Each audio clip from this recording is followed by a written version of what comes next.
This is one of the smallest digital drones you can get today, the Meteor65 Pro HD. And it's also... But there is one issue everyone keeps talking about, the Jello effect.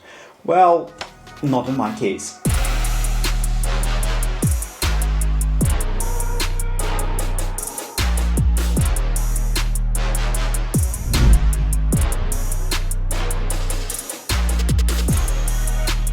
Even BetaFPV themselves asked me how I fixed it, so yeah, the problem is real. Even the manufacturer admits it.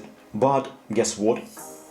There is a fix. And it's super simple, no mods, no extra gear. I will show you exactly how I did it in a moment. Quick note, I didn't come up with this fix, I saw it from a guy on YouTube and unfortunately I don't remember his name, but if you are watching this, thank you.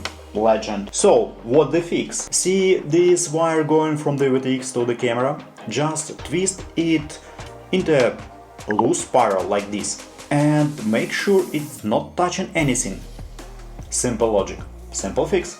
Makes sense now, right? Second tip, these two screws holding the camera to the canopy, don't over tight them. Just finger tight is enough. That's it, no extra magic, and it works. Now go out and enjoy flying your whoop. But if you are like me and also love micro whoops, I have got something for you. Yep, it's giveaway time. I do this from time to time, and this is special. One of my favorite little drone to fly, the BetaFPV Air65.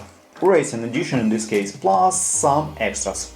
A spare frame, a few batteries, everything you need to get started. All you have to do is like this video, subscribe to the channel, leave any thoughtful comment below.